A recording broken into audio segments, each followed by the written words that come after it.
sul calendario. Va ora in onda Auto da Fè, un mondo senza testa, una testa senza mondo, un mondo in testa. Conoscevo come adesso ed ego non mi absolvo neanche quando mi confesso dei peccati che ho commesso. Un'auto da Fè. Ben trovate e ben trovati a un nuovo appuntamento con Auto da Fè.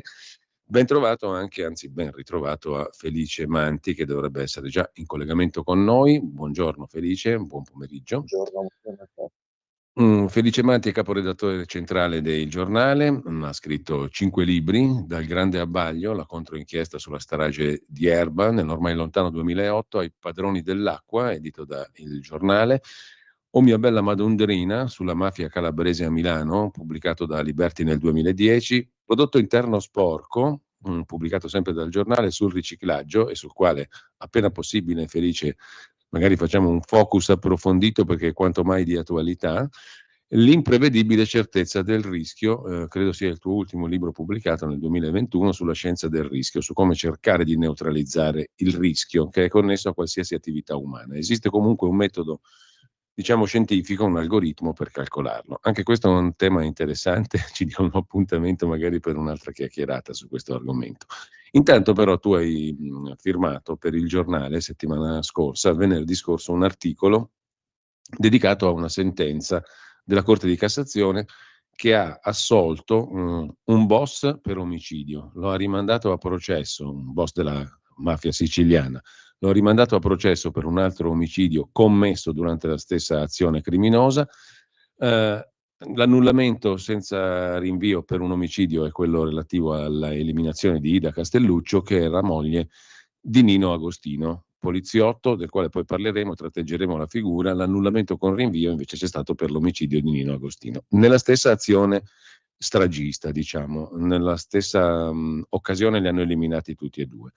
La sentenza di condanna riguardava il boss Antonino Madonia per l'omicidio del poliziotto e della moglie. La Procura Generale di Cassazione aveva chiesto invece la conferma della condanna all'ergastolo per il boss Madonia. Dunque, l'omicidio di Ida Castelluccio rimarrà senza colpevole, perché il reato mi pare sia andato in prescrizione. Per l'altro omicidio, quello del poliziotto Nino Agostino, si torna a processo. Tu hai scritto che questo è stato un pessimo semi-epilogo, perché non c'è ancora la parola fine, di una bruttissima storia, che è quella appunto del poliziotto Nino Agostino, che il 5 agosto del 1989, mentre sta andando a casa dei suoi genitori, no? Viene fatto fuori da un comando di 2 persone in motocicletta, ucciso assieme alla moglie, che era incinta di 5 mesi e sposata con lui da appena un mese. Agostino è un nome importante, parlerà di lui anche Giovanni Falcone. Intanto ti lascio inquadrare il senso di questa sentenza, poi parliamo un pochino meglio di Agostino, di Falcone, dell'attentato alla Daura, sul quale il poliziotto eliminato con la moglie stava indagando, e di tante altre cose che vengono fuori da questa storia, dopo 36 anni non ancora giunta a conclusione, no? Purtroppo no, la morte di Agostino è un momento molto importante nella lotta, diciamo, alla mafia, perché Agostino è l'agente che scopre il fallito attentato di Giovanni Falcone alla sua villa al mare alla Daura nel 1989. Perché è importante questo fallito attentato? Perché fa comprendere come Giovanni Falcone fosse già nel mirino di Cosa Nostra quando era appunto a Palermo, giudice istruttore, e quindi diciamo sulla sua persona dovessero concentrarsi molti più sforzi, come poi succederà. Lui viene addirittura per lavorare al maxi processo mandato all'Asinara e si paga le spese di vivere blindato nel carcere di massima sicurezza. Ma al netto di tutto questo, perché è importante? Perché questo poliziotto Agostino, era un poliziotto che lavorava per la polizia, ma faceva anche parte di una squadra speciale di poliziotti che lavorava con Falcone alla ricerca di pericolosi latitanti, quindi era anche un poliziotto che aveva anche, diciamo, delle funzioni che andavano al di là del suo ruolo di semplice agente, quindi era un cacciatore di latitanti. Quando a processo i presunti esecutori di questa vicenda testimoniano, uno di loro dirà appunto di aver lasciato abbandonato il telecomando perché aveva visto questo ragazzo Agostino su una moto si era spaventato che questo Agostino Sì. avesse potuto riconoscerlo e aveva lasciato tutto lì, facendo incavolare questo Madonia, che era considerato il mandante dell'attentato, che poi si è considerato Aspetta Felice, l'esecutore di ti abbiamo questa perso per un secondo, ti chiedo scusa, sì, ti avevamo perso no, per qualche secondo. Ecco, dicevi Agostino. questo Galatolo, che era uno di quelli che ha effettivamente materialmente fatto questo attentato, aveva detto di aver avuto paura di essere conosciuto da Sì, Agostino perché si sì. era disfatto di questo telecomando. In questo modo aveva fatto arrabbiare di molto questo Madonia, che è considerato il presunto mandante di quel fallito attentato e anche il mandante, anzi è anche l'omicida di questo poliziotto Agostino ammazzato con una raffica di mitra mentre andava al compleanno della sorella in una villa. Ora, perché questa vicenda è molto particolare? Perché si parla in questo mancato attentato all'Addaura del possibile coinvolgimento dei servizi segreti Sì. nell'organizzazione di questo attentato. Ora, perché i servizi segreti deviati dovessero diciamo, attentare la vita di Giovanni Falcone è tema diciamo, ricorrente, come sappiamo anche delle morti come Borsellino non è ancora del tutto esclusa la presenza di soggetti estranei a Cosa Nostra nella elaborazione, nella preparazione e nell'esecuzione di queste due stragi. Ti interrompo solo un attimo, poi Mm. riprendiamo proprio esattamente da qui perché questo è uno degli snodi centrali di questa vicenda. No? Tu ricordi nell'articolo che citavo prima sul giornale che Agostino andava spesso in moto a caccia di latitanti appunto insieme a un altro poliziotto, Emanuele Piazza, il quale scomparirà un anno dopo, nel 1990. E di cui non si è mai trovato il corpo. Questo lo diciamo a beneficio di chi ci ascolta per dare un po' l'idea del contesto, come avrebbe detto Sciascia, no? Questo è il contesto. Sì, questo è il contesto, ripeto, qui mai come in queste vicende di mafia, i rapporti tra poliziotti e servizi segreti più o meno deviati così intrecciati, così forte. Nello specifico, alcuni testimoni avrebbero individuato tra i presunti organizzatori di questo attentato anche questo famoso poliziotto, si chiama Giovanni Aiello, detto Faccia di Mostro, che sarebbe stato visto vicino alla via dell'Addaura, vicino ai Candelotti. Ora, in questo Giovanni Aiello Faccia di Mostro sarebbe, diciamo, il trade union, così, tra i servizi segreti più o meno deviati e Cosa Nostra nell'organizzazione di questi attentati. La responsabilità di questo signore, però, faccio una piccola parentesi, lui è morto nel 2017, è stata, diciamo, volutamente esclusa, anche se lui era morto, in quanto morto, come tutti sanno, il reato si estingue, diciamo che una parte della magistratura ha voluto assolverlo anche da morto, ricostruendo una serie di, diciamo, di elementi secondo cui questo Aiello non avrebbe nessun tipo di ruolo in queste vicende né in altre. E di questa vicenda si dogliava proprio l'avvocato di Agostino, perché c'è un altro processo in corso per la morte di Agostino, che è un processo a questo punto si chiama Scotto. Noi dobbiamo considerare che tutti questi processi per la morte di Agostino, che è dell'89, sono stati di fatto aperti nel 2015 dalle rivelazioni di alcuni nuovi collaboratori di giustizia. Quindi sono fatti, diciamo, anche se i fatti sono indietro nel tempo, sono dell'89, Sì. sono stati riaperti di recente. Quindi, diciamo, non c'è ancora una sentenza definitiva. La sentenza sull'eventuale responsabilità di questo Madonia sarebbe stata la prima sentenza, Sì. come dire, definitiva. Ecco, tra l'altro, in sede di appello, la Corte d'Assise d'Appello di Palermo, con il suo presidente, nelle motivazioni, aveva scritto cose molto pesanti, del tutto affini a quello che ci hai appena detto tu, Felice, no? Perché nelle motivazioni con le quali i giudici confermano l'ergastolo al boss Madonia per questo duplice omicidio di Agostino e della moglie, scrivono: diversi sono gli esponenti istituzionali a cui può addebitarsi di avere scientemente o per negligenza ritardato o fuorviato lo sviluppo delle indagini con silenzi, omissioni, reticenze o addirittura interventi di manipolazione, ma anche di soppressione delle fonti di prova.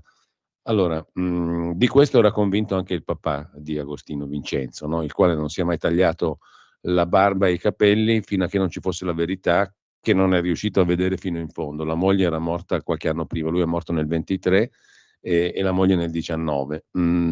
Convintissimo anche lui che ci fossero i servizi deviati e esponenti istituzionali che avessero avuto a che fare con la morte del figlio, perché il figlio si muoveva in una zona pericolosa, diciamo, no? Questo era anche un altro degli elementi. Sì, nel senso che purtroppo, diciamo, quando si combatte la mafia è chiaro che ci sono dei soggetti che hanno in qualche modo l'autorizzazione a entrare dentro questioni interne a Cosa Nostra, mafia, 'ndrangheta e camorra Mm. e diciamo, trovare una camera di compensazione per diciamo, evitare che l'escalation diventi troppo feroce. Se vi ricordate, lo stesso generale Mori, che per la procura di Firenze è un pericoloso servitore dello Stato infedele che sapeva che ci sarebbero state le bombe alle 92-93 non le ha impedite, mentre invece per la procura di Caltanissetta Mori è l'ispiratore di questo dossier mafia e appalti che avrebbe diciamo, suscitato l'interesse di Falcone Borsellino e che potrebbe essere addirittura il vero momento della morte dei due magistrati. Quindi, come vedete, Sì, un sì. personaggio come Mario Mori, che è uno che si muove per legge, diciamo, in questa terra di mezzo, viene considerato da un lato un bandito e dall'altro Ecco, e a conforto di questo la stessa Corte d'Assise d'Appello di Palermo, di cui ho letto prima un passaggio delle motivazioni, scrive anche di essere convinta che Agostino fu ucciso a causa dell'impegno profuso nel suo lavoro nell'attività investigativa mirata alla cattura di latitanti mafiosi che stava svolgendo al di fuori delle sue mansioni ufficiali e dei compiti di istituto, ma si suppone anche in accordo con un inquirente del calibro di Falcone, no? Assolutamente sì, che lui lavorasse per la scuola di Falcone era certo, tanto che Falcone lo conosceva personalmente e al suo funerale lo stesso Falcone dirà io a questo Mm. ragazzo, Devo la vita. perché ovviamente questo intervento sarebbe stato decisivo per fare che questa bomba esplodesse, che Falcone morisse 3 anni prima di quando poi purtroppo morirà. Quindi Aspetta, qui il tema, Felice, abbiamo un qualche problema di audio, non so, forse il microfono, ma adesso magari se lo dicevo, posizioniamo. Ecco, perfetto, così siamo a posto. dicevo, questo ragazzo è stato così bravo da sventare questo attentato e impedire che Falcone Sì, morisse 3 anni prima di quando poi effettivamente morirà.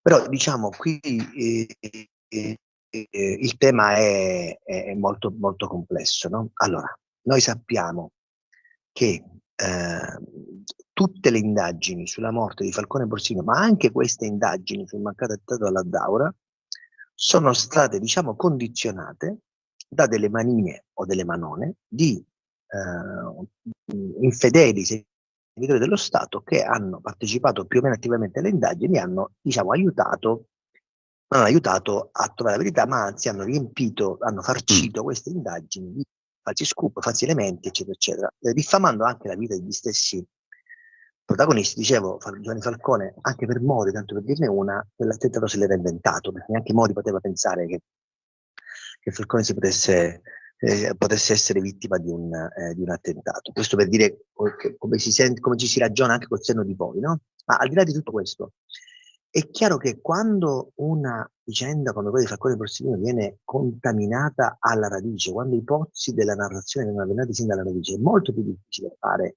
un'operazione verità.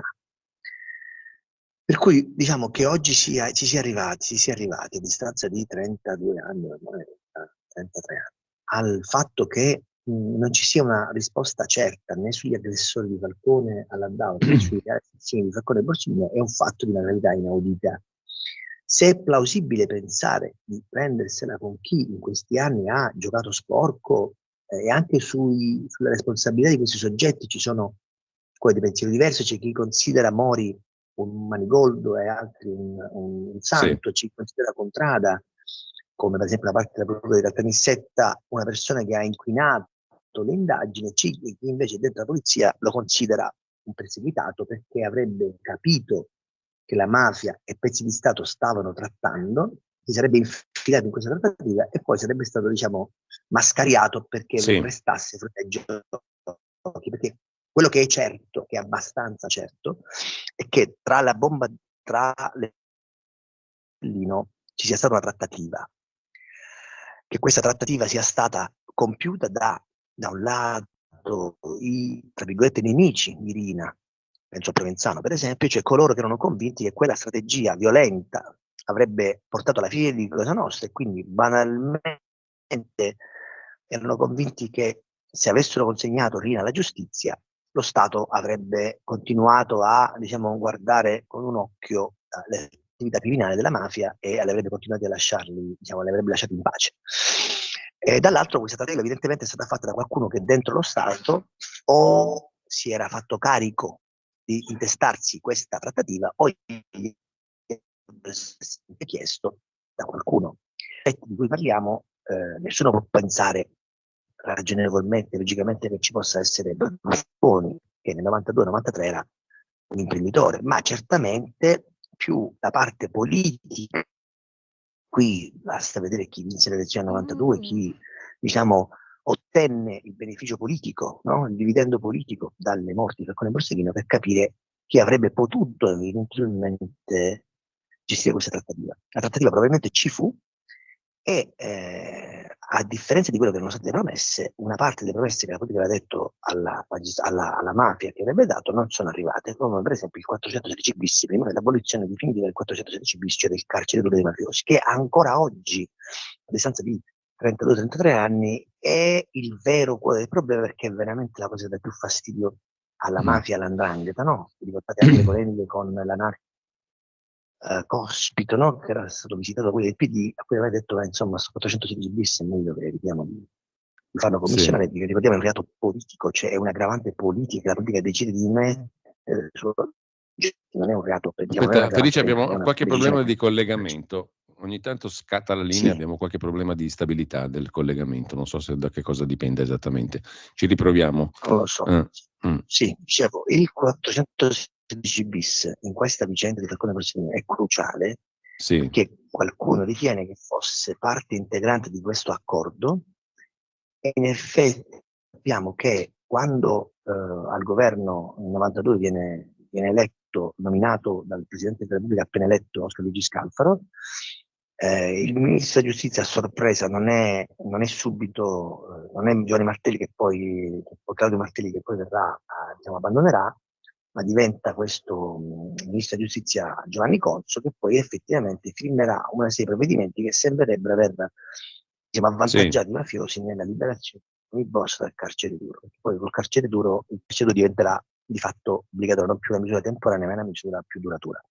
Quindi che ci sia stata una trattativa politica tra le morti di Falcone e Borsellino, io ti do Rina, tu in cambio non mi stressi troppo sul 416 bis, è una possibilità. Chi abbia fatto questa trattativa noi non lo sappiamo, ma diciamo che su queste vicende c'è quindi un interesse politico, un interesse giudiziario e anche il movimento di alcuni soggetti di questa terra di mezzo, tra cui appunto poliziotti, magistrati, gente dei servizi segreti, funzionari, eccetera, eccetera. Per cui la verità è un esercizio molto difficile. Qui però, nel caso del poliziotto Agostino, dopo tanti anni di indagine, si era arrivato a una, diciamo, sentenza che sembrava veramente ormai alla portata di tutti, nel senso che sembravano sufficientemente congrue e solide le prove contro questo soggetto Madonia, che, apro una piccola parentesi, di recente è stato anche accusato di essere l'esecutore dell'omicidio di Bernardo Mattarella, vale a dire il fratello dell'attuale, scusa, Santi Mattarella, vale a dire il fratello dell'attuale Presidente della Repubblica Sergio Mattarella, che al tempo era il Presidente della Regione Sicilia e che ovviamente era in prima linea nella lotta contro la mafia. Chiedo scusa. Anche l'omicidio Mattarella era stato considerato come un coacervo di interessi tra una parte dell'eversione nera e la mafia, come se quell'omicidio avesse anche una matrice, diciamo, politica.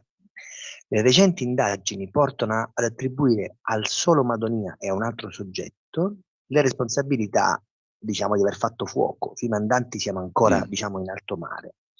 Ma anche questo elemento di Madonia, possibile killer di Mattarella, restringe ulteriormente il campo al fatto che la Cosa Nostra abbia agito da sola nella decisione della pianificazione della morte di Mattarella, che stava evidentemente toccando interessi molto importanti da Presidente della Regione Sicilia rispetto a quelli che erano gli interessi mafiosi. Questo per dire che poi alla fine tutte queste vicende di sangue che hanno insegnato la Sicilia negli anni 80 in avanti, anche negli anni 70, sono in qualche modo tutte connesse. Quindi era plausibile pensare che questa condanna di Madonia fosse, diciamo, arrivasse nel momento giusto storico, proprio perché a Madonia non erano state attribuite altre colpe. Il fatto che questa sentenza sia stata rimandata in Cassazione per, diciamo, delle questioni tecniche di cui dovremmo capire di più quando avremo il dispositivo, fa certamente discutere, ma quello che fa secondo me ancora più discutere è questa decisione di aver tolto, di aver escluso le responsabilità del killer, nello specifico, secondo i magistrati, appunto, questo Madonia, dall'omicidio della moglie di Agostino, perché lo ritengono un fatto non premeditato, e quindi la mancanza di premeditazione porterebbe alla prescrizione del reato dopo 30 anni, ne sono passati effetti 33, in più 34. Ora, questa è forse la parte della sentenza che fa più discutere, perché mentre c'è una parte della magistratura che legittimamente prova a ristabilire la reputazione di faccia di mostro, quindi Aiello, cercando di assolverlo, diciamo, da morto, date responsabilità che invece per altri, come l'avvocato di Agostino Repice, aveva nell'organizzazione della Daula e probabilmente di conseguenza nella morte di Agostino, c'è una magistratura che di fronte alla morte di una donna incinta di 5 mesi sostiene che la mancanza di premeditazione di questo omicidio possa in qualche modo giustificare il fatto che l'omicidio di questa donna verrà di fatto lasciato impunito per sempre. Ecco, detta così è mostruosa la cosa, no?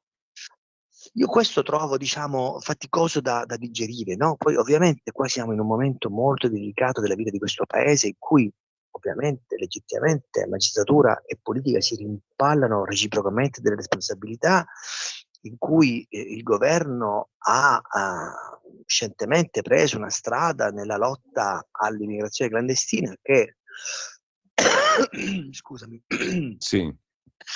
che la magistratura non considera, diciamo, congrua, no? Oggi c'è un'intervista al presidente della Corte, uno dei presidenti della Corte d'Appello di Milano, che si chiama Silvio Albano, che è anche un grande esponente di Magistratura Democratica, che dice: noi non siamo asserviti alla politica, non siamo asserviti alla politica. Quelli asserviti alla politica sono quelli che legiferano sulla base degli orientamenti della politica. Quindi le cose sono un po' diverse, nel senso che la politica ti dice: oggi questo è reato, domani questo non lo è più. E siccome è la politica che decide cosa è reato, penso all'abuso d'ufficio, tanto per dirne una, e cosa non lo è più, non è che tu puoi continuare a dire no, secondo me è reato, perché purtroppo in questa regola democratica che ci siamo dati comanda la politica, la magistratura deve eseguire.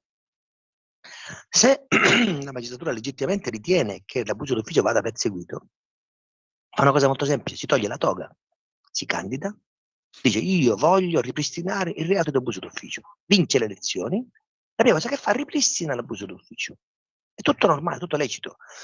Ma quando un corpo dello Stato contesta un indirizzo giudiziario, politico, esecutivo, legislativo al potere politico, qua siamo di fronte, non dico all'eversione, ma insomma a un bel conflitto tra magistratura e politica. E io penso che quando succedono queste sentenze, la magistratura che dice di agire in nome e per conto della Costituzione un po' dovrebbe vergognarsi, perché io non leggo da nessuna parte della Costituzione che un omicidio di una donna incinta possa essere in qualche modo dichiarato prescritto, perché a mio avviso il killer non ha la premeditazione, quindi non sapeva che se avesse ammazzato Agostino ci sarebbe stata anche la moglie, perché è chiaro che poi quelli sono stati accompagnati, sono stati pedinati, e quindi non c'è una premeditazione, può non esserci una premeditazione di mesi.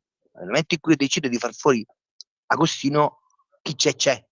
Lo stesso discorso vale per la morte di Falcone. È come pensare che la mafia non aveva premeditato di uccidere la scorta, ma solo Falcone, e la scorta è un effetto collaterale. Io penso che questo approccio giuridico, ma questo è un mio convincimento da giornalista e ritengo rientri nel mio diritto di criticare delle sentenze, questo abominio rispetto a questa interpretazione della legge, diciamo, è un elemento che fa discutere e che allontana ancora di più, al di là delle questioni politiche, allontana ancora di più la fiducia delle persone nel funzionamento della giustizia. E se io fossi il nipote di questa povera donna, ma io che cosa dovrei pensare di un giudice che dice che manca l'elemento della premeditazione? Certo, in un caso del genere poi ovviamente, dove viene ammazzato il poliziotto, che è suo marito. Volevo fare un piccolo focus e farmi aiutare da te, Felice, su una questione della quale tu hai parlato poco fa, ovvero la sorte che è toccata, diventato imputato all'avvocato della famiglia Agostino, no? Fabio Repici, il quale aveva a lungo chiesto alla procura di Caltanissetta, se non sbaglio, di indagare appunto sul ruolo dell'ex poliziotto faccia di mostro Giovanni Aiello. Secondo alcuni testimoni addirittura presente alla Daura, il luogo del fallito attentato a Falcone sventato dal poliziotto Agostino. Cosa è successo? Che come tu ricordavi Aiello muore nel 2017, no? Proprio durante le indagini avvocate dalla Procura Generale di Palermo, guidata all'epoca da Scarpinato, che adesso è un politico, no?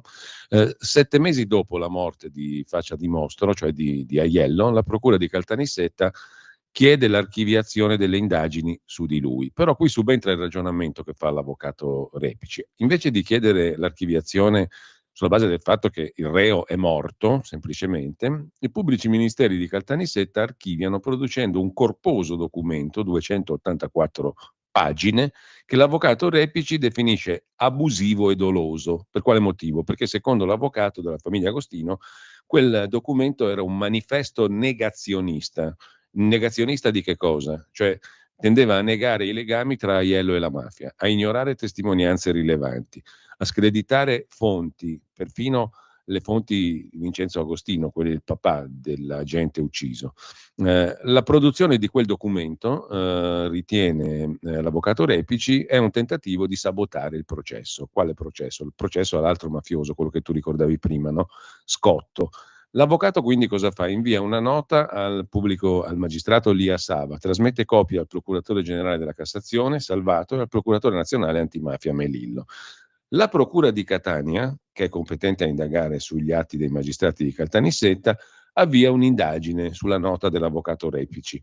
Ritiene però opportuno di archiviare il fascicolo dopo aver ascoltato l'avvocato Repici. Cosa succede? Che arriva a questo punto il giudice che invece dice no, non archiviamo proprio niente, anzi iniziamo un processo contro l'avvocato Repici. La vicenda sembrava destinata a chiudersi lì. Tu come la interpreti tutta questa storia? Stai ascoltando Radio Libertà. la tua voce libera, senza filtri né censura. La tua radio.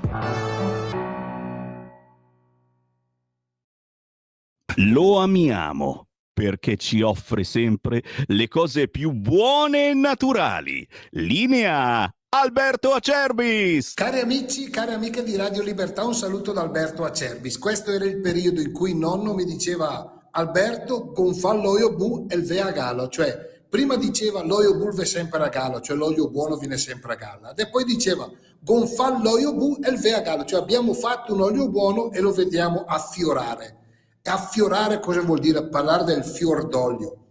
Allora io, chiaramente è la solita storia, ve la ripeto da tanti anni, lo so, vi ho rotto anche un po' i marroni, ma va bene, dovete sopportarmi, sopporto anch'io tante persone che voi dovete sopportare me. È chiaro che è per coloro il fior d'olio che pensano l'olio extravergine di oliva come qualcosa che fa la differenza. Se uno pensa ma sono tutti uguali, chi se ne frega, va bene, ma però per coloro che trasformano lo spaghettino del 5 con un po' di pomodoro italiano, un po' di formaggio italiano in un piatto importante, devono usare un olio importante, fa la differenza. Riscoprite i sapori di un tempo con l'olio Acerbis, in modo particolare il fior d'olio, 4 lattine da 1 litro, di più non posso, non chiedetemi di più, non posso, 78 euro il trasporto, non lo pagate. Acidità bassissima, dolcissimo, straordinario, mettetelo via perché il parentado ve lo ciula, ve lo porta via, attenti. Come gusto, un gusto molto leggero, molto fruttato.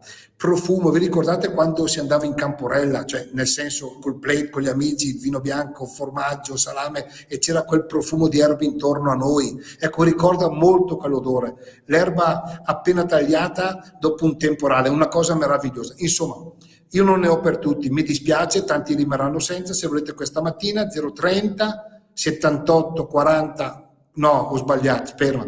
Questa mattina 030 68 40 408 il telefono, 78 euro 4 lattine, oppure ordinate tramite il sito olioacerbis.com. Vabbè, è andata così. Buona mattina, buona informazione. Stai ascoltando Radio Libertà, la tua voce libera, senza filtri né censure, la tua radio.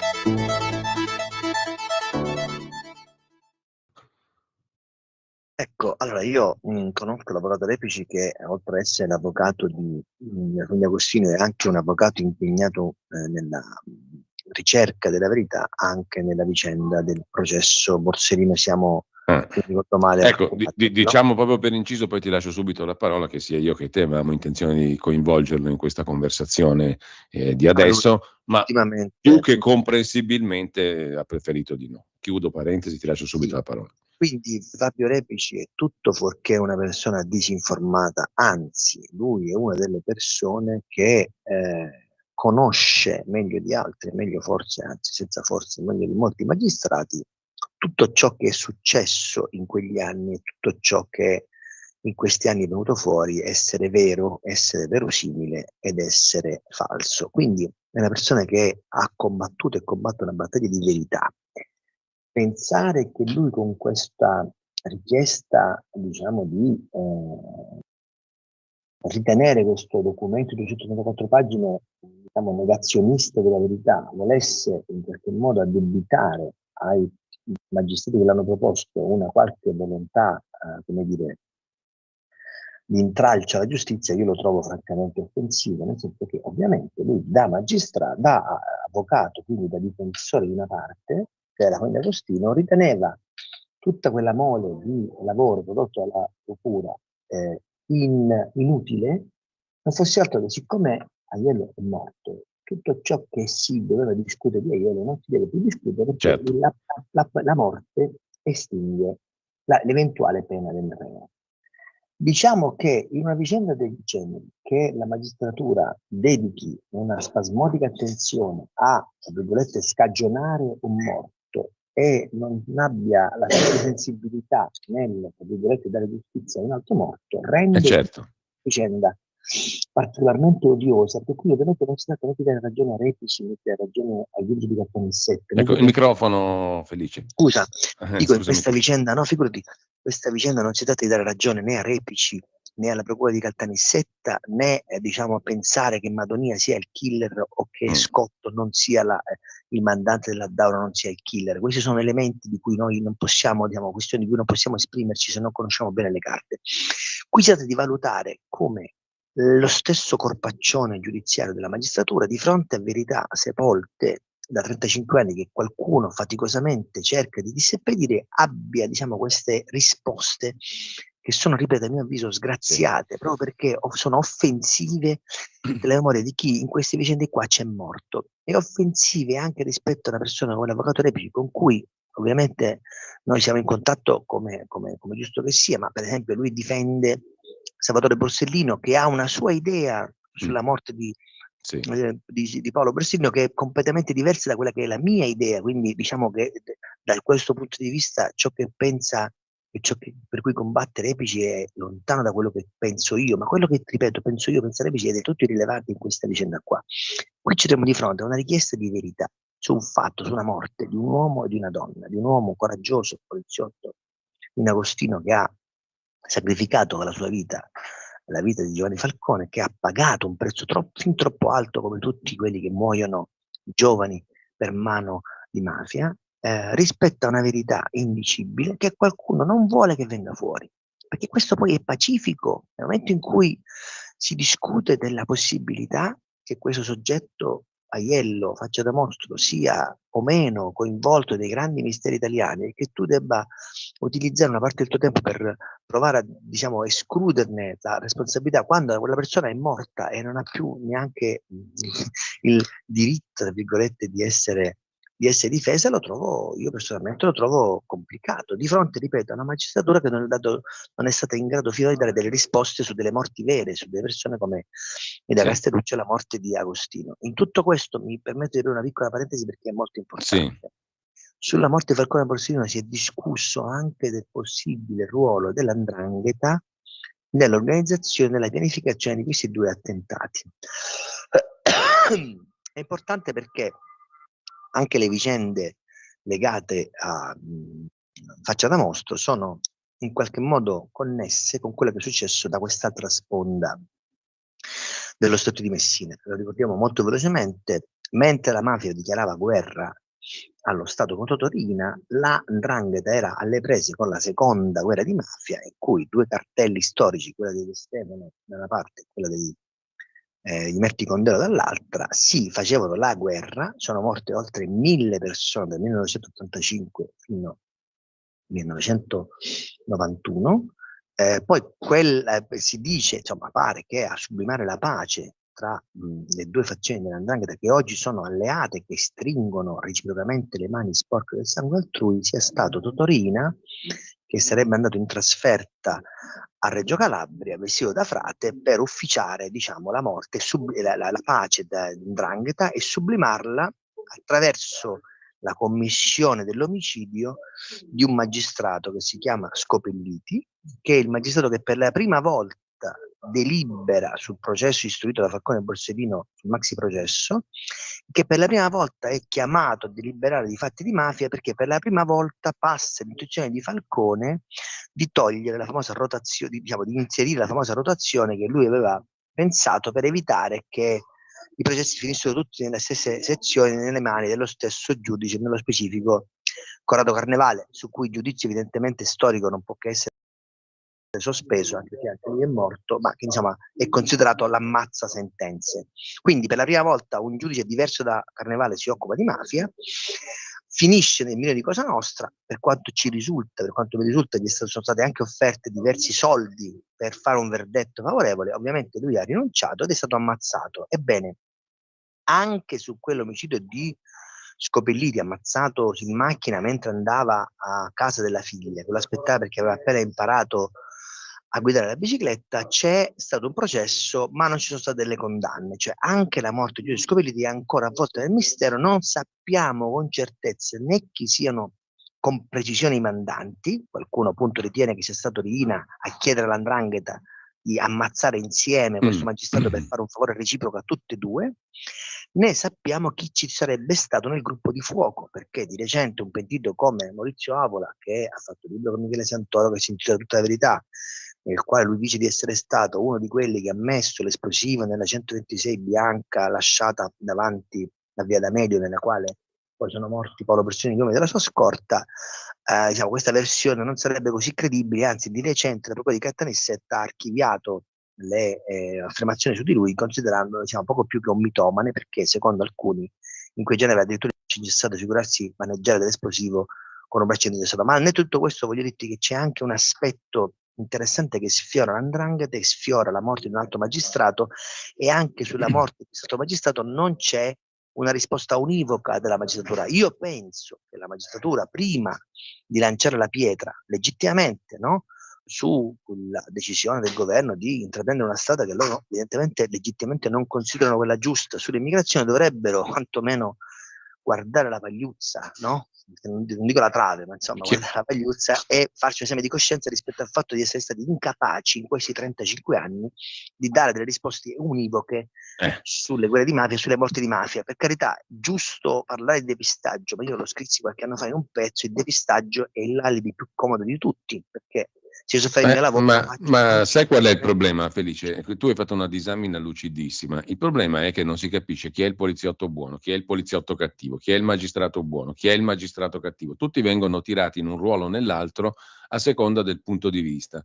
E questa cosa francamente inquieta forse ancora di più del fatto di essere formalmente certi che parti dello Stato erano in zone grigie, in zone forse necessariamente grigie per combattere anche la mafia. Però chi è il buono e chi è il cattivo qua non si riesce a capire proprio mai. Non solo chi è il colpevole a distanza di 30, 35, 36 anni, ma neanche chi è il buono e chi è il cattivo. Io volevo a questo proposito, se hai ancora qualche minuto, Felice, farti un piccolo riassunto di quello che ho messo insieme anche a margine, a corredo di tutta questa storia, e Sì, sentendo l'avvocato Repici. Prego, sì, prego, voglio prego. solo dirti che dal mio punto di vista in questa vicenda evidentemente non esistono buoni e cattivi, ma esistono persone che hanno coscientemente fatto il loro lavoro in un certo punto e che sono stati dipinti come cattivi ma che in realtà sono buoni, e altri poliziotti o funzionari che sono stati dipinti come buoni che in realtà sono cattivi.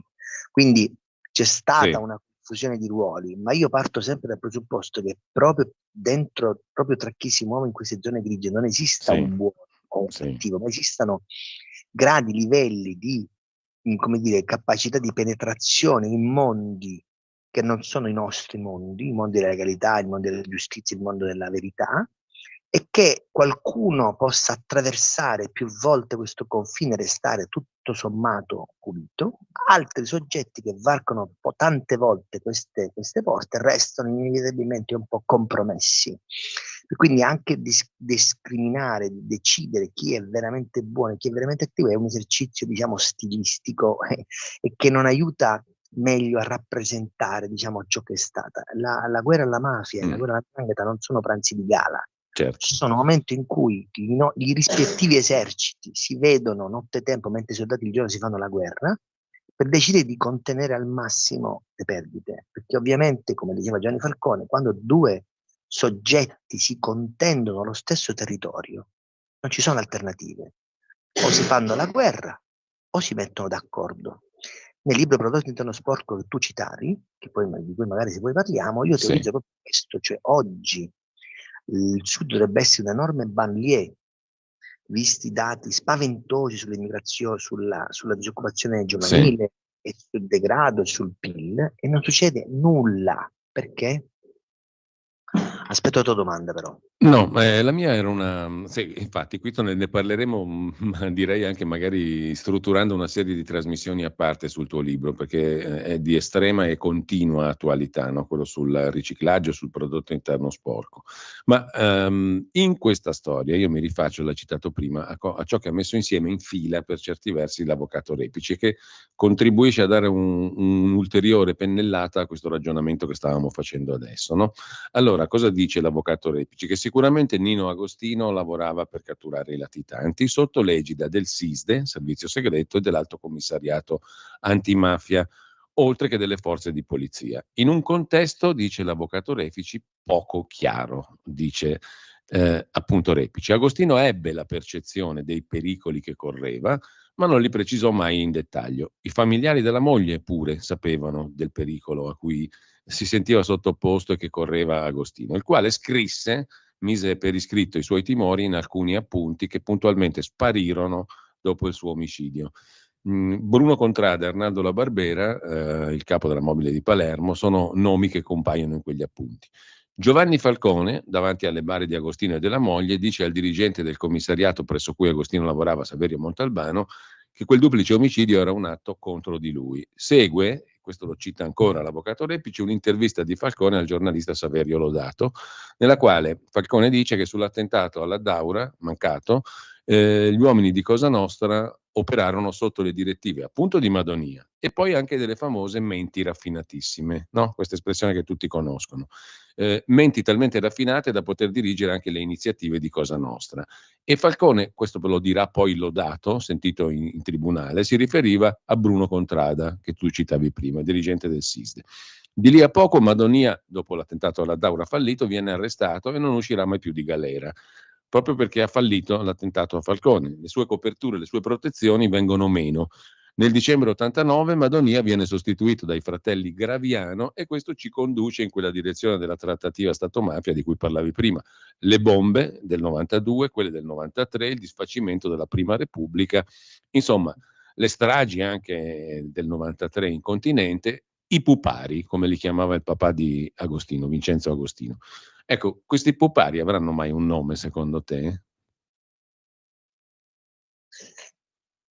Io ovviamente questo non lo so e non lo posso sapere, però Mm. diciamo che la guerra di mafia e Tangentopoli scoppia in un momento politico molto, molto preciso. Nell'89 cade il muro di Berlino. Il microfono felice, Sì. grazie. Dicevo, i due Sì, elementi storici che hanno cambiato la storia di questo paese, vale a dire Mani Pulite e le bombe di Falcone e Borsellino, scattano in un periodo molto preciso e molto connesso, interconnesso. che nasce con la caduta del muro di Berlino e col fatto che, non essendoci più, diciamo, un nemico a Oriente, tutti gli equilibri internazionali andavano un attimino riveduti e corretti, e più o meno quello che sta succedendo adesso, no? Con Trump che al potere, diciamo, rimette un attimino in linea certi equilibri che consideravamo consolidati, quindi la Cina non è più amico fino a un certo punto ma diventa nemico, la Russia di Putin non è più nemico fino a un certo punto ma diventa uno con cui poi prima o poi bisognerà avere a che fare. Ovviamente sono grandi ragionamenti geopolitici di cui noi siamo sostanzialmente meri testimoni, ma questo per dire che tutto ciò che è successo in Italia in quel periodo è inevitabilmente connesso. Mani Pulite e la guerra di mafia hanno cancellato due partiti, il Partito Socialista con Tangentopoli e la Democrazia Cristiana di Andreotti con la mafia, che ricordiamo ha rischiato di essere Presidente della Repubblica, non lo è stato per 4 voti, e da lì in poi con la morte di Salvo Lima è finito, diciamo, no, come stagione politica. Poi uno può legittimamente pensare che Andreotti fosse mafioso, anche se la maggior parte delle cose che gli vengono imputate sono molto poco credibili, come il famoso bacio di Rina. Oppure si può pensare che Andreotti sia stato protagonista di una stagione di mediazione sotterranea con la mafia, per cui alla fine della fiera, un po' come Moro, no? Ci si sia divenuti col nemico a un accordo indicibile, per cui poi alla fine qualcuno ha restituito il cadavere dell'altro in cambio di appunto un nome, una faccia da dipingere come mostro, in modo che fossimo tutti contenti, no? Quello che è successo in quel frangente lì è stato un cambio della guardia rispetto agli equilibri nazionali, per cui io così, diciamo, per non sapere leggere né scrivere, vedo nella cancellazione della DC e del PSI, nella nascita di questo soggetto nuovo come il PDS, non più comunista, ma forse addirittura mai stato comunista, come dicono Deltro e D'Alema, che improvvisamente diventa la forza in grado di governare. Poi improvvisamente nel 93, alla fine del 93 arriva Berlusconi, che cambia un po' di nuovo le carte in tavola. Quindi, diciamo, prima di ragionare sul fatto che diciamo, chi possano essere i pupi e i pupari, bisognerebbe ragionare su chi ha ottenuto in questi anni un beneficio politico, un dividendo politico dalla guerra di mafia, e lì è sotto gli occhi di tutti chi vinse, no? E chi successivamente da questo, diciamo, beneficio politico, da questo dividendo politico, non ha tratto altro perché è arrivato un altro soggetto a mettere mani nella marmellata. Perché se ti ricordi, le bombe del 92 che hanno chiuso Falcone e Borsellino hanno una certa matrice. Le bombe del 93, le bombe del 93, a mio modesto parere, non sono più le stesse bombe del 92, ma hanno una matrice diversa. La matrice diversa è nel fatto che probabilmente quegli accordi che la mafia aveva fatto con alcuni soggetti non erano stati rispettati, ma certamente l'aveva fatto Berlusconi. Basti pensare per esempio che le chiese individuate dalla stagione stragista delle bombe del 93 sono San Giorgio a Velambro e San Giovanni fuori le mura, che sono i nomi di battesimo dei presidenti di Camera e Senato di quel tempo, vale a dire Giorgio Napolitano e Giovanni Spadolini, come se la mafia avesse in qualche modo firmato delle bombe e avesse detto a Spadolini e a Napolitano: con voi ce l'abbiamo. Chiaro? Cioè con il vecchio mondo politico. Sì, diciamo che è possibile pensare che chi avesse gestito la trattativa l'avesse fatto nel tentativo di, come dire, legittimamente di chiudere quella stagione e di ottenere un dividendo politico, no? E quindi vincere le elezioni. Poi nel 94, diciamo, si sa come è andata a finire. Quindi pensare che le bombe del 93 e 94 servissero ad aprire la strada a Berlusconi, secondo me è un controsenso storico. Sì. Perché, lo dicono tutti, gli osservatori dicono che quelle bombe del 93 vengono messe proprio perché chi c'era al potere in quel momento non aveva dato le giuste risposte, che erano: basta carcere duro, basta sequestri mafiosi. A distanza di anni, lo dice Pietro Grasso, ex procuratore nazionale antimafia, certamente persona lontanissima da Berlusconi, presidente del Senato che lo cacciò col voto segreto, cosa vergognosa, dal mandato di parlamentare per la condanna a un anno per evasione fiscale, nata, come sappiamo, in circostanze, diciamo, discutibili, no? Pietro Grasso ha sempre detto che se c'è un governo che ha fatto della lotta alla mafia il suo fiore all'occhiello è stato quello di Berlusconi. Quindi pensare che la mafia abbia favorito Berlusconi, convinto che Berlusconi avrebbe fatto questo, diciamo che la mafia è sempre sbagliata. Insomma, non è che la mafia si sbaglia così tanto spesso. Questo per dire che spesso noi siamo portati a pensare che quelle bombe siano servite a sparire la strada a Berlusconi, quando probabilmente non è andata così. Ma che Berlusconi e il centrodestra siano gli utili idioti di una contonarrazione che serva a distogliere l'attenzione degli inquirenti dai veri protagonisti di quella vicenda là. E questo lo dico perché noi sappiamo anche che Falcone e Borsellino in quel periodo ebbero degli incontri anche politici, penso per esempio a Paolo Borsellino che ebbe un incontro con l'allora ministro dell'interno Nicola Mancino, scritto sull'agenda rossa, la sparita di Paolo Borsellino, datato 1 luglio 1992, dal quale sarebbe uscito Terreo in viso, molto scosso, e non sappiamo mai cosa gli disse l'allora ministro dell'interno Nicola Mancino, poi diventato vicepresidente del CSM. Certo. Per cui bisogna stare molto attenti nella valutazione di quegli anni, senza dare pagelle ovviamente, ma cercando di leggere non ex post le vicende, ma di leggerle in tempo reale, in real time. Certo. Oggi io penso che la Commissione Nazionale Antimafia si sia fatta carico di questa missione di chiarificazione, di missione di riappacificazione nazionale, adottando uno strumento anche linguistico diverso rispetto a quello precedente. Tant'è vero che per esempio non si sente più tanto parlare di questi storici esperti di mafia, di 'ndrangheta che pontificavano tutti i giorni su Berlusconi, bla bla bla. Sarà che Berlusconi è morto e quindi hanno più argomenti però ha detto Klaus Davi in un'intervista che gli feci qualche tempo fa, Berlusconi è stato un Viagra per certa antimafia, no? Perché ha saldato quelle che erano delle componenti ideologiche con delle componenti giudiziarie anche storiche, no? Oggi che non c'è più un'icona antimafia, un'icona tra virgolette sedicente mafiosa a cui accusare la colpa, oggi è più difficile raccontare l'andrangheta, però proprio oggi assistiamo alla caduta degli dei, come dicono in Sicilia, no? Infatti qua volevo poi arrivare. Noi vediamo delle indagini su Aspetta Felice che ci siamo congelati un attimo. Stavi dicendo? Scusami, vediamo oggi? Dicevo, oggi assistiamo a quella che qualcuno definirebbe con Luchino Visconti la caduta degli dei, ripeto, dei con due D, no? Da calabro siciliano mi permetto di fare questo gioco anche per spezzare un po' la tensione, no? Cioè ciò che noi consideravamo icone della guerra alla mafia, improvvisamente le troviamo nella polvere. Questo non è una cosa bella, però è una cosa di cui dobbiamo discutere, no?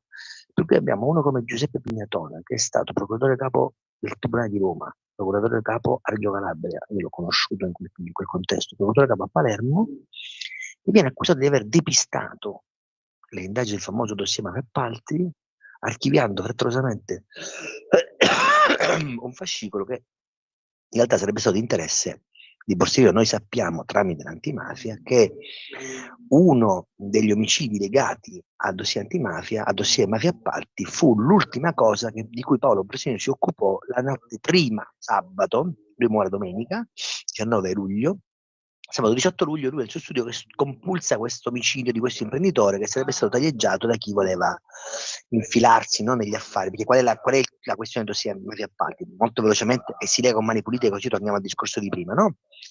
Si teorizza che le grandi imprese del nord avessero trovato un accordo con le Coop rosse e con la mafia per dividersi a tavolino gli appalti pubblici, per cui improvvisamente grandi aziende del nord si occupano di appalti ridicoli al Comune di Palermo, secondo quelle che sono poi le ricostruzioni giudiziarie. Insomma, in buona sostanza, con soldi pubblici si finanziava la politica, si finanziava Cosa Nostra, si facevano le opere pubbliche, magari non benissimo, ma si facevano, e quindi erano tutti contenti, no? Era contenta la politica, era contenta la mafia ed era contenta anche la città, no? Con dei metodi di provvigione mafiosa che erano messi nero su bianco con questo sistema del 3%, no? La tangente del 3% fissa, ok?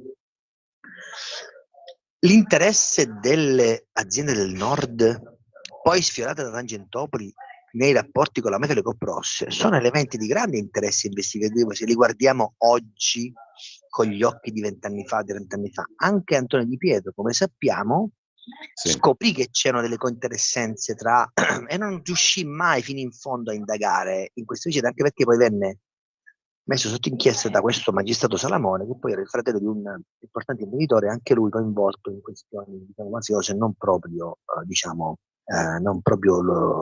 specchiate, ecco, mettiamola così. Per cui anche Di Pietro ha avuto i suoi problemi nell'indagare, nel percorrere Sì. certe strade. Per cui noi oggi sappiamo che Tangentopoli, noi abbiamo imparato che questo paese ha cambiato faccia con Tangentopoli e con la mafia, ma quelli che erano i protagonisti di quel tempo, oggi li ritroviamo nella polvere. Lo stesso Scarpinato, che è stato procuratore generale a Palermo, un importante magistrato antimafia, si trova suo malgrado nei guai perché da componente della commissione antimafia avrebbe, diciamo, suggerito, questo è quello che pensano la procura di Caltanissetta, avrebbe suggerito a questo collega assieme a Anatoli, indagato insieme a Pignatone, cosa dire e cosa non dire rispetto a quei fatti. Abbiamo visto anche che purtroppo, ma questo lo dico sempre, diciamo, a malincuore, ci sono altri soggetti, altri personaggi, altri magistrati che hanno associato la loro vita, la loro figura alla mafia, che da alcune diciamo, letture successive delle cose di mafia ne escono, diciamo, un po' malaccio. Penso per esempio a Antonio Di Matteo, che è stato il primo a bersi le minchiate, diciamo, no, di Scarantino. Noi ricordiamo che Scarantino si è attribuito l'attentato, ma sappiamo benissimo oggi che venne imbeccato da questo Arnaldo La Barbera, poliziotto pagato a busta paga dei servizi, per, diciamo, appunto, allontanare le indagini dalle vere responsabilità, e quindi però chi ha creduto a Scarantino di fatto ha spostato tutta l'attenzione della magistratura verso quella direzione. E quando la vicenda di Scarantino dimostrò di essere completamente campata in aria, la procura di Caltanissetta ha insistito sulla reale responsabilità di Caltanissetta. Ci sono stati magistrati importanti che oggi hanno riaperto alcune vicende di mafia, chiamando in causa Berlusconi, non si capisce sempre per quale motivo, ma questo è un altro discorso, che hanno detto sì, noi Scarantino è stato smentito dalle inchieste, ma noi gli crediamo, dai processi, ma noi gli crediamo ancora. Perché poi qui è sempre una questione, no? Io lo dico anche da giornalista, di innamoramenti, no?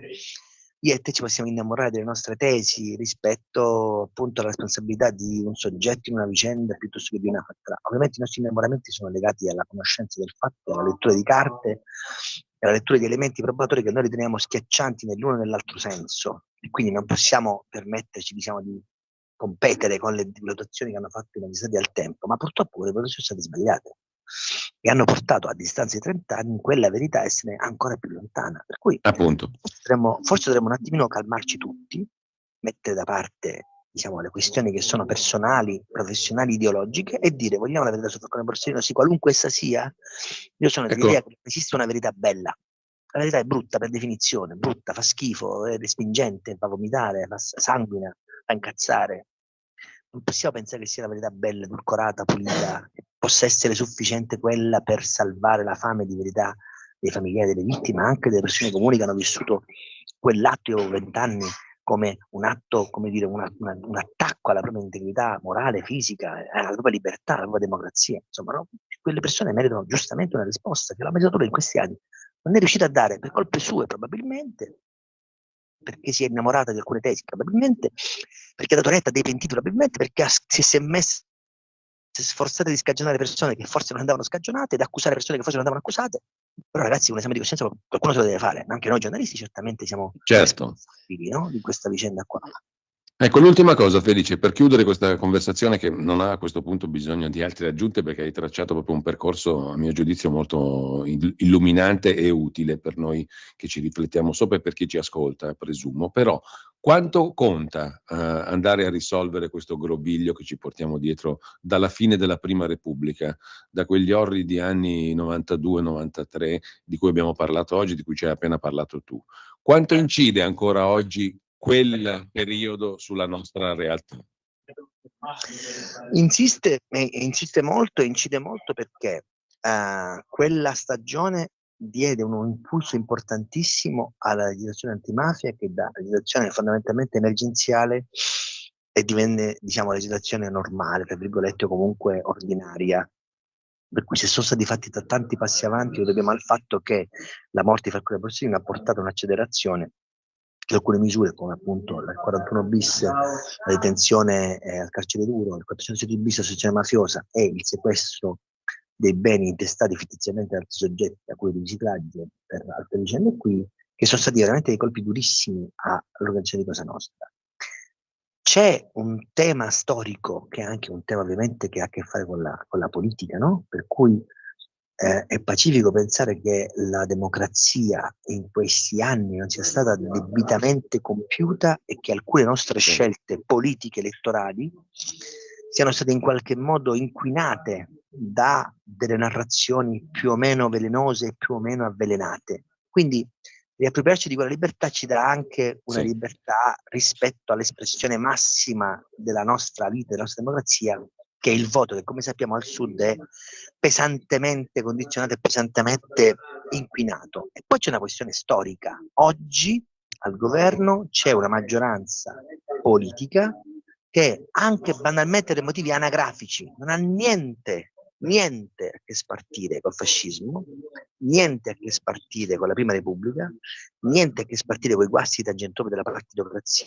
Quindi è una classe politica magari non all'altezza dell'incompito, ma certamente scevra da qualsiasi tipo di condizionamento politico-ideologico, e quindi a mio modesto parere a destra come a sinistra c'è la maturità giusta per affrontare. Ecco, allora le condizioni esterne tu stai dicendo ci sono, vediamo se saranno sfruttate adeguatamente, anche in questa partita dal ceto giornalistico che non ha piccola parte nel racconto di queste vicende, quindi sia la politica che il ceto giornalistico hanno le condizioni giuste per poter fare questa operazione. Felice, io ti ringrazio, per il momento dobbiamo salutarci qua.